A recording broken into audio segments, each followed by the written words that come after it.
ನನ್ನ ಪ್ರೀತಿಯ ಎಲ್ಲ ವಿದ್ಯಾರ್ಥಿಗಳಿಗೆ ನಮ್ಮ ಯೂಟ್ಯೂಬ್ ಚಾನಲ್ಗೆ ಸ್ವಾಗತ ಸುಸ್ವಾಗತ. Education master. ಅದೇ ರೀತಿ ಇವತ್ತಿನ ತರಗತಿ ಒಳಗ ಏನ್ ಡಿಸ್ಕಷನ್ ಮಾಡೋಣ ಅಂದ್ರ ಹಿಸ್ಟ್ರಿ 2 ಮಾರ್ಚಿನ ಇಂಪಾರ್ಟೆಂಟ್ ಕ್ವಶನ್ಗಳನ್ನ ನೋಡ್ರಿ. ಬರ್ರಿ. ಫಸ್ಟ್, ಭಾರತದಲ್ಲಿ ಪಶ್ಚಿಮದೊಂದಿಗೆ ಸಂಪರ್ಕಿಸುವ ಯಾವ್ದಾದ್ರು 2 ಕಣಿವೆಗಳನ್ನ ತಿಳಿಸ್ರಿ ಅಂತ ಕೇಳಾರ. ಫಸ್ಟ್ ಒನ್ ಯಾವ್ದಂದ್ರ ಖೈಬರ ಮತ್ತು ಬೋಲಾನ್. ಖೈಬರ ಮತ್ತು ಬೋಲಾನ್ ಕಣಿವೆ ಆಗಿರ್ತದೆ. ಸೆಕೆಂಡ್ ಒನ್, ವಿಷ್ಣು ಪುರಾಣದ ಪ್ರಕಾರ ಭಾರತದ ವ್ಯಾಪ್ತಿ ಎಷ್ಟು? ಭಾರತ ವ್ಯಾಪ್ತಿ ಎಷ್ಟಂದ್ರ ಸಾಗರದಿಂದ ಉತ್ತರಕ್ಕೆ ಮತ್ತು ಹಿಮಾಲಯದಿಂದ ದಕ್ಷಿಣಕ್ಕೆ ಇರುವ ಪ್ರದೇಶವೇ ಭಾರತದ ವ್ಯಾಪ್ತಿ ಎಂದು ನಾವು ತಿಳಿದುಕೊಳ್ಳಬಹುದು ಸ್ನೇಹಿತರೆ. ಅದೇ ರೀತಿ ಥರ್ಡ್ ಒನ್, ಭಾರತದ ಯಾವ್ದಾದ್ರು 2 ಹೆಸರುಗಳನ್ನ ತಿಳಿಸ್ರಿ. ಭಾರತ ಖಂಡ, ಇಂಡಿಯಾ, ಹಿಂದೂಸ್ತಾನ್ ಎಂಬ ಹೆಸರಲ್ಲೇ ಕರೀತಾರ. ನೀವು 2 ಸೂಕ್ತವಾಗಿ ಬರೆದ್ರೆ ಸಾಕ್ರಿ, ನಿಮ್ಗೆ 2 ಅಂಕ ದೊರೆತವ.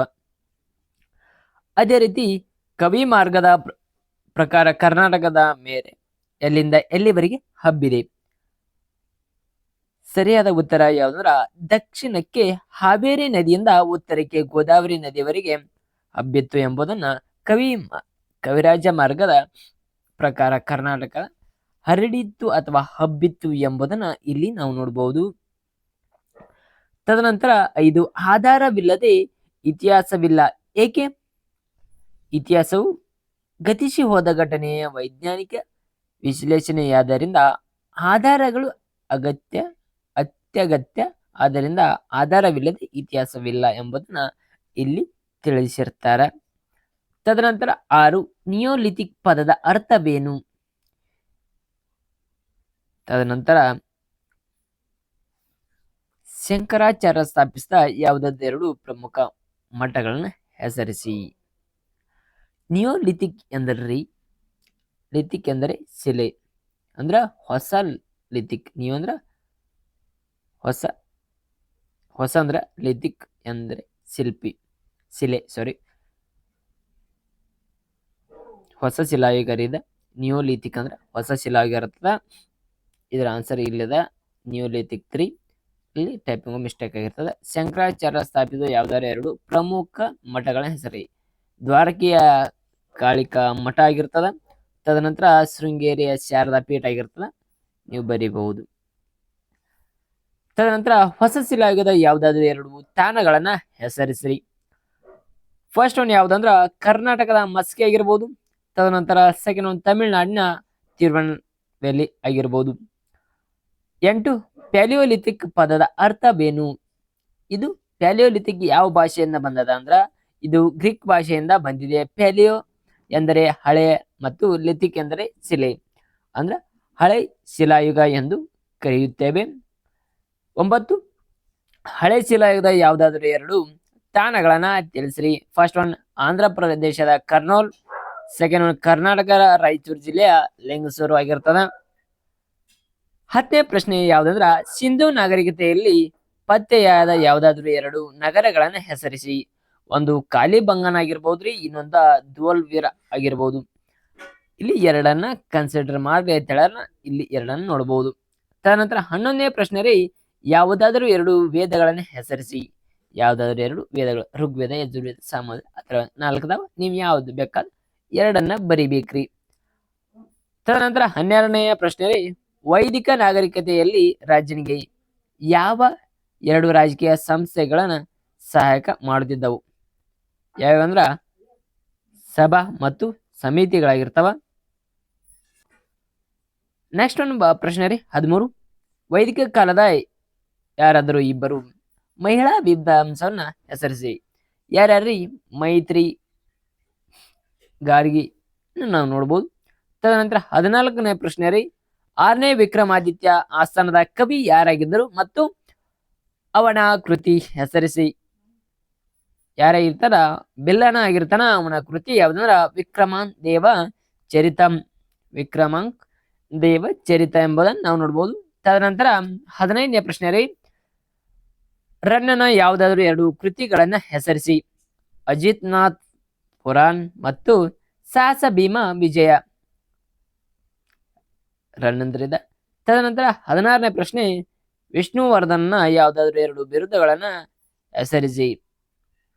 ಒಂದು ಮಹಾಮಂಡಲೇಶ್ವರ್, ಸೆಕೆಂಡ್ ಒನ್ ಮಲ್ಲೆಪೆರೋಲ್ ಗಂಡ. ತದನಂತರ 17ನೇದರಿ, ಹೊಯ್ಸಳರ ಯಾವುದಾದ್ರೂ 2 ಪ್ರಸಿದ್ಧ ದೇವಾಲಯಗಳನ್ನ ಹೆಸರಿಸಿ. ಯಾವಾಗಿರ್ಬೋದ್ರಿ? ಬೇಲೂರಿನ ಚೆನ್ನಕೇಶವ ದೇವಾಲಯ ಆಗಿರ್ಬೋದು. ತದನಂತರ ಹಳೆಬೀಡಿನ ಹೊಯ್ಸಳೇಶ್ವರ ದೇವಾಲಯ. ಎರಡನ್ನ ಇಲ್ಲಿ ಕೊಡಲಾಗ್ತದೆ, ನೀವು ಸರಿಯಾದ ರೀತಿಯಲ್ಲಿ ಬರೀರಿ ಎರಡನ್ನ. ಅದೇ ರೀತಿ 18ನೇ ಪ್ರಶ್ನೆ, ಎರಡನೇ ತೈರಿನ ಕದನ ನಡೆಯುವ ವರ್ಷ ಯಾವುದ್ರಿ ಮತ್ತು ಅದು ಯಾರ ಯಾರ ನಡುವೆ ನಡೆಯುತ್ತ? ಎರಡನೇ ತೈರನ ಕದನ ಶಾಸ 1192ರಲ್ಲಿ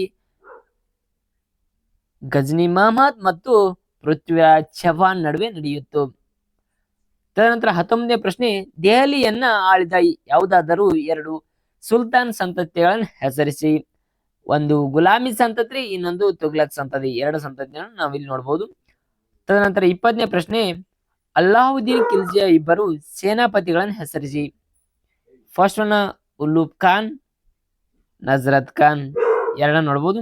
21, ಮೊಹಮ್ಮದ್ ಬಿನ್ ತುಗ್ಲಕ್ ರಾಜಧಾನಿ ವರ್ಗಾವಣೆ ಮಾಡಿದ್ದಕ್ಕೆ ಯಾವ್ದಾದ್ರು 2 ಕಾರಣಗಳನ್ನ ತಿಳಿಸ್ರಿ. ಫಸ್ಟ್ ಒನ್ ಯಾವ್ದಂದ್ರ ಮಂಗೋಲರ ದಾಳಿಯಿಂದ ತಡೆಯಲು ರೀ. ತದನಂತರ ಡೆಲ್ಲಿಯು ಗಡಿಯ ಪ್ರದೇಶದ ಹತ್ತಿರವಿತ್ತು ಎಂಬುದನ್ನ ನಾವು ತಿಳಿಬಹುದು.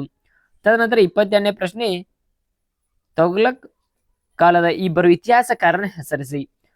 ಜಿಯಾವುದ್ದೀನ್ ಬರಾನಿ ಆಗಿರ್ಬಹುದು, ಇಬ್ನ್ ಬತತ್ ಆಗಿರ್ಬಹುದು.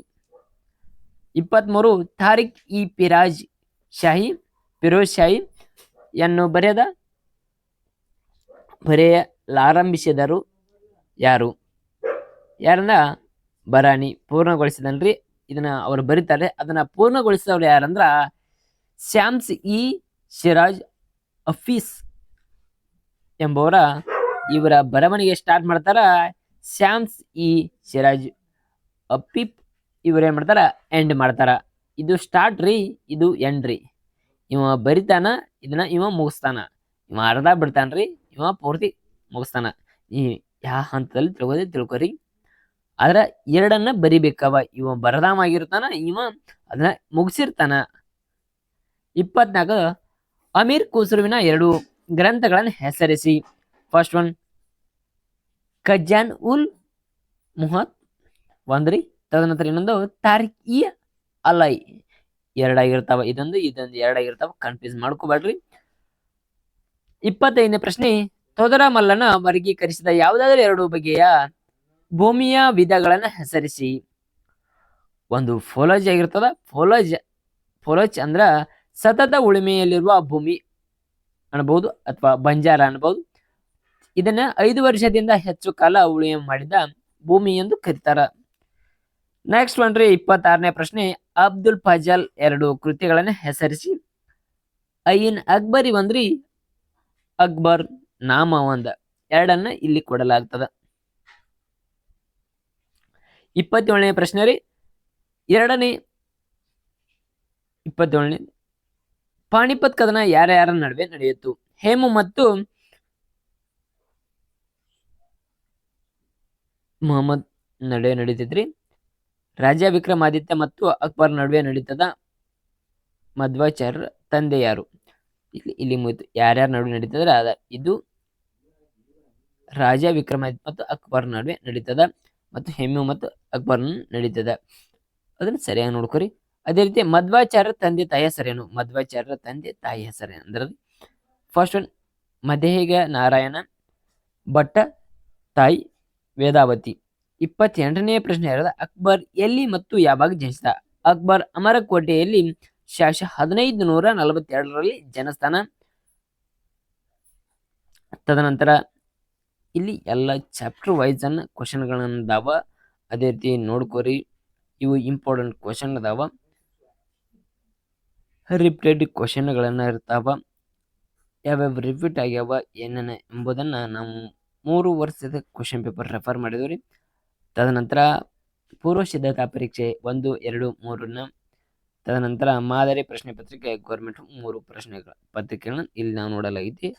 ಅವುಗಳನ್ನ ನೋಡ್ಕೊರಿ. ಎಕ್ಸಾಮ್ ಒಳಗ ಔಟ್ ಆಫ್ 80 ತಗೋಕ ಪ್ರಯತ್ನ ಮಾಡ್ರಿ. ಇದು ಸಜಿ ಇರ್ತದ ಕ್ವಶನ್ ಪೇಪರ್, ನೀವು ವರಿ ಮಾಡ್ಕೊಲ್ ಬೇಕಾಗಿಲ್ಲ. Thank you. 56 ಅದಾವ, 56 ಒಳಗ ನಿಮಗೆ ಪಿಕ್ಸ್ ಕ್ವಶನ್ ಅದಾವ, ವೆರಿ ಇಂಪಾರ್ಟೆಂಟ್ ಆಗಿರ್ತಾವ. ಅದೇ ರೀತಿ ನಮ್ಮ ಚಾನಲ್ ಇನ್ನ ಯಾರು ಸಬ್ಸ್ಕ್ರೈಬ್ ಮಾಡಿಲ್ಲ ಹಾಗೆ ಸಬ್ಸ್ಕ್ರೈಬ್ ಮಾಡ್ರಿ, ಹಾಗೆ ಸಪೋರ್ಟ್ ಮಾಡ್ರಿ. Thank you all.